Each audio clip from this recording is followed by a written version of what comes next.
Bonjour, me voici pour présenter un appareil que j'ai appelé le PAPIS. PAPIS est un acronyme qui signifie Pupitre d'apprentissage par l'image et le son. C'est un nom bien pompeux pour ce qui ne se veut rien de plus qu'un jeu pour enfants avec une petite visée éducative. L'idée du PAPIS, c'est de demander à un enfant, disons entre 2 ans et jusqu'à l'apprentissage de la lecture, d'associer des images à des sons qu'on lui fait entendre. Cet appareil va donc lui proposer des sons et il devra retrouver des images parmi une série. Alors, initialement, j'ai prévu l'appareil pour fonctionner avec des séries de 18 couples images-son. Pourquoi 18? Parce que au départ, c'est de là que vient l'appellation pupitre. J'avais prévu ce genre de pupitre ici, pour que l'enfant pose les cartes au fur et à mesure qu'il les a trouvées. Et on voit qu'ici, avec 18, c'est déjà extrêmement encombrant. Donc, c'était pas possible d'aller plus loin. Mais pour les techniciens, il faut savoir que c'est juste une constante du programme. Hein. En le recompilant, on peut monter à 48 ou 52, j'ai oublié, couples maximum. Mais disons que 18, c'est déjà très largement suffisant. Même très excessif. Ma fille, qui est une experte de l'éducation et une professionnelle du monde de la petite enfance, me dit qu'une série de 12 est largement suffisante. Elle va même plus loin en me disant que pour les plus jeunes enfants, on ne peut pas leur demander de travailler une série supérieure à 6. C'est vrai que ici, voilà, j'ai prévu 6 cartes. C'est vrai que dans une main de petit enfant, 6 cartes, c'est déjà pas mal. Mais moi, j'ai persisté dans ma série de 18, parce que je voulais aller quand même jusqu'au bout des possibilités du système que j'avais mis au point. Mais je l'ai écouté quand même, et j'ai modifié légèrement l'appareil. Donc à l'intérieur, il y a un petit commutateur qui permet de demander à l'appareil de travailler en sous-série. Dès lors que l'appareil va détecter qu'on a un multiple de 6 cartes, donc en l'occurrence c'est vite fait, hein, c'est 6, 12 ou 18, il va travailler en sous-série de 6. Ici, en l'occurrence, j'en ai 18, donc il va me faire 3 sous-séries de 6 cartes. Et l'enfant devra épuiser totalement une sous-série, on lui propose que les 6 premières cartes avant de passer à la suivante. Ça permet de ne pas lui en donner trop à la fois. Alors le système repose sur des sons qui sont enregistrés en format MP3 sur une carte micro SD qui est à l'intérieur. Les piles, la carte, tout est à l'intérieur, il n'y a pas de secteur. J'ai souhaité un appareil qui soit parfaitement sécurisé pour les enfants. Le boîtier est solidement vissé pour éviter qu'il aille avaler des piles, toucher les piles ou toucher la carte micro SD, etc. pour les plus jeunes. C'est quelque chose, en regardant le fonctionnement, dont on pourrait me dire que ça aurait été beaucoup plus facile à développer sur un PC, mieux sur une tablette, voire sur un smartphone, mais bon, dans le contexte où on a quand même bien prouvé la nuisance des écrans sur les plus jeunes enfants, j'ai souhaité un appareil qui soit totalement dépourvu d'écran. C'est pour cette raison que je l'ai conçu de cette façon. Donc on a les sons là qui sont mémorisés à l'intérieur sur une carte micro SD, donc on peut avoir plusieurs cartes micro SD avec des séries de sons différents. Il est assez aisé de se faire les sons, les faire MP3 avec un logiciel gratuit comme Audacity, c'est pas très difficile. Il y a quelques constantes sur la durée des sons et tout pour que ce soit raisonnable, mais rien de très compliqué. Les images, alors les images sont introduites dans ces petites pochettes plastiques transparentes. On voit ici qu'il y a une image, un côté avec l'image toute seule et un côté avec l'image avec le mot écrit. Alors ça c'est dans un contexte où on veut prolonger le jeu avec l'apprentissage de la lecture. On peut présenter les cartes retournées comme ça à l'enfant, une fois qu'il a associé son couple image-son, lui mettre la carte comme ça, lui demander de retrouver parmi des cartes qui ne contiennent que le mot, le petit mot à venir associer ici, et avec un autocontrôle en retournant la carte. Mais bon, là je vais faire l'illustration du jeu sans ce truc d'apprentissage de la lecture, c'est dans une phase ultérieure. Mais il n'y aura pas besoin de modifier le logiciel ni l'appareil, parce que là, il suffit d'avoir les petites cartes avec les mots et retourner les cartes de cette façon pour que l'enfant puisse aller plus loin avec l'apprentissage de la lecture. Donc ces petites cartes ici, c'est des pochettes qui contiennent ici des images que j'ai faites avec The Gimp, encore un logiciel gratuit, c'est pas bien difficile. On trouve toutes les bases qu'il faut bien sur internet pour se faire les séries. Et à l'intérieur de la pochette, il y a ce qu'on appelle un badge RFID. C'est quelque chose qui permet de fonctionner sans contact à distance et avec une certaine possibilité d'imprécision pour correspondre à des mains d'enfants. La série de badges RFID ici, elle est unique, hein, il y en a 18. Il faut pas, si on veut travailler avec une autre série, à travailler autre chose qu'avec les animaux domestiques, sinon l'appareil n'aurait guère d'intérêt s'il n'y avait qu'une seule série, eh ben, on se prépare un nouveau jeu de son totalement différent, et puis on remplace toutes les images ici par d'autres images, en gardant les mêmes badges RFID à l'intérieur. C'est assez facile, c'est l'affaire d'une heure ou deux de travail pour se fabriquer d'autres séries. D'autres séries, ça peut être par exemple les photos avec la voix des proches de l'enfant, ça pourrait être les animaux sauvages bien sûr, on pourrait faire d'autres séries que des animaux domestiques, des outils, par exemple des bruits d'outils à reconnaître avec les photos des outils, des moyens de transport, des instruments de musique, des notes de musique avec leurs altérations et leurs images sur la portée, etc. etc. Toutes sortes de séries sont possibles dès lors qu'on a le jeu de badge RFID et l'appareil.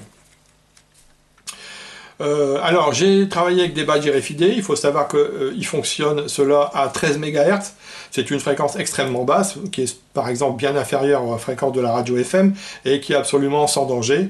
La portée de l'appareil est de quelques millimètres, hein, au maximum 1 cm, et donc il n'y a vraiment aucun rayonnement nocif, aucun risque pour les enfants. Je vais procéder à la démonstration de l'appareil. Je prépare ici la première sous-série, dont je sais qu'elle va contenir ces 6 images-là tirées de manière aléatoire. Je mets en marche l'appareil. Les animaux domestiques, première série.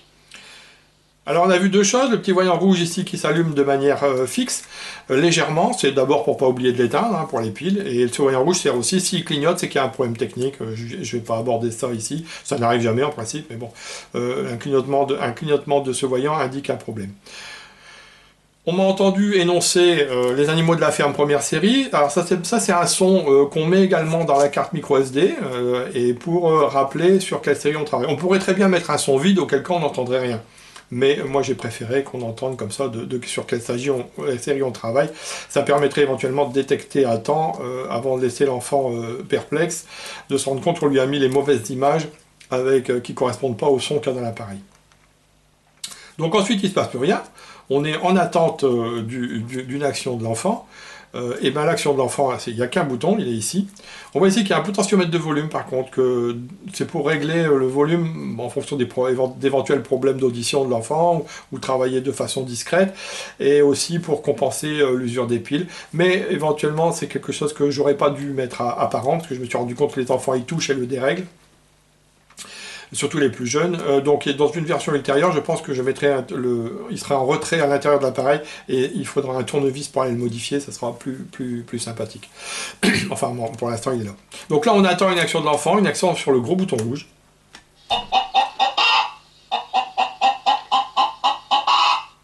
Alors on a entendu un son qui vient donc de la carte micro SD, et on voit que le voyant ici clignote faiblement. C'est pour indiquer à l'enfant qu'on attend, qu'il fasse quelque chose. En fait, on attend qu'il présente une carte quand le voyant clignote. Alors, qu'est-ce qu'on a entendu là? On a entendu la poule. Si on a oublié le son rendu, on peut rappuyer, et ça va...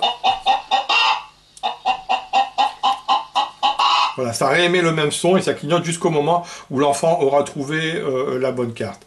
J'approche... Poule.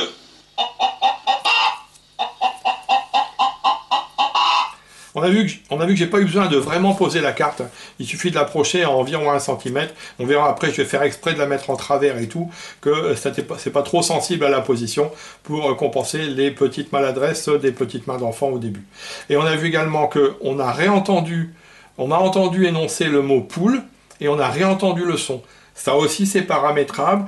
J'aurais très bien pu ne mettre que ma voix qui énonce le mot poule, ou ne mettre que le cri de la poule une seconde fois, on fait un peu ce qu'on veut. Moi, j'ai préféré énoncer le mot poule et remettre le son après, je trouve que c'était le plus sympathique. Je vais passer au son suivant, donc là, il n'y a plus rien, ça clignote plus, on attend qu'il rappuie sur le bouton.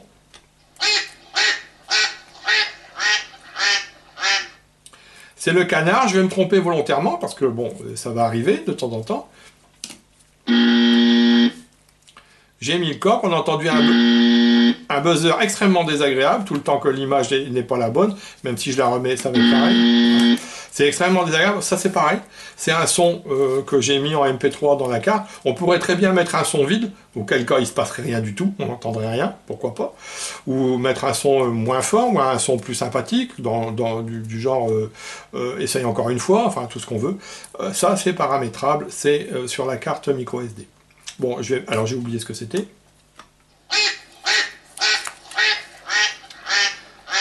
C'était le canard. Canard.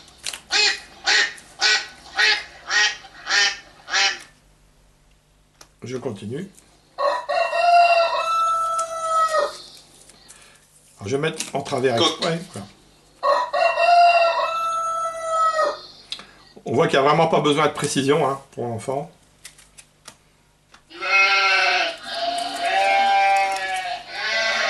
Mouton.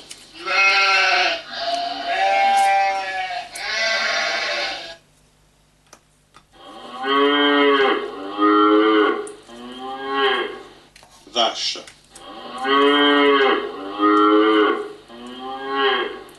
Et en toute logique, le dernier devrait être le cochon.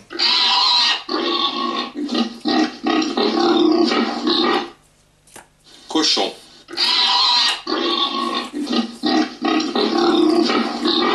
Voilà, j'ai épuisé la première sous-série de 6. Je peux donner la seconde à l'enfant. L'appareil va passer automatiquement sur la seconde sous-série. Puis après, quand il aura fini la seconde sous-série, il va passer à la troisième.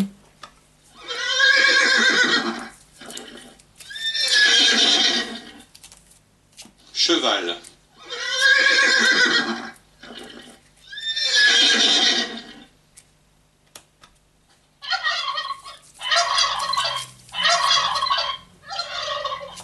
Dindon.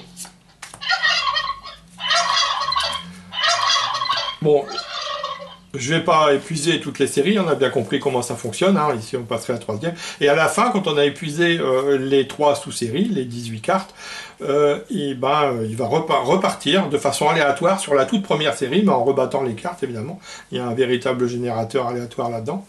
Et pour repartir une série. On peut aussi éteindre l'appareil et le rallumer, auquel cas on repart sur la première sous-série de façon complètement aléatoire. Je vais relancer.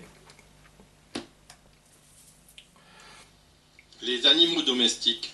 Première série. Tout à l'heure on avait commencé avec la poule. Cette fois... Voilà, je ne vais pas aller plus loin, maintenant ça commence avec le mouton, c'est pas le sujet, on a bien vu que ça relance de façon aléatoire la lecture. Que dire de plus peut-être pour les techniciens ou les gens qui voudraient fabriquer le même appareil, je vais l'éteindre. Ça fonctionne sur la base d'un contrôleur, un microcontrôleur de Atmel, un ATmega 328P. En fait, pour les techniciens, c'est le cœur de l'Arduino Uno, mais que moi j'ai installé sur un microcontrôleur de ma fabrication, qui est à l'intérieur, qui est plus petit, qui consomme moins. Ça dialogue avec un module lecteur micro SD et décodeur MP3, évidemment. Et ça va alimenter un petit ampli BF que j'ai fait là-dedans et qui vient envoyer les sons ici sur un petit haut-parleur. Il n'y a rien de très compliqué. C'est alimenté par 4 piles de 1,5 V, ce qui est tout juste la limite inférieure, 4 piles de 1,5 V, pour faire fonctionner cet appareil. Mais si on s'aperçoit que c'est insuffisant, mais là ça fait plusieurs semaines qu'il fonctionne avec les mêmes piles, j'ai pas trop de soucis. Mais si ça s'avérait insuffisant au point de vue autonomie, on peut tout à fait remplacer les 4 piles 1,5 V, j'ai plus c'est des LR6 je crois. On peut tout très bien les remplacer. Le coupleur se débranche avec un plug et on peut le remplacer par un coupleur à 6 piles. L'appareil est conçu pour le supporter et à cette fois on aura une autonomie nettement supérieure. Rien à dire de plus. Si quelqu'un est intéressé qui voudrait se fabriquer ça ou me demander des choses, il n'y a pas de souci. Je peux fournir les typons des circuits imprimés, les schémas et bien sûr le logiciel à qui on voudrait. Voilà, merci beaucoup et puis j'espère que ça pourra susciter l'envie de certains.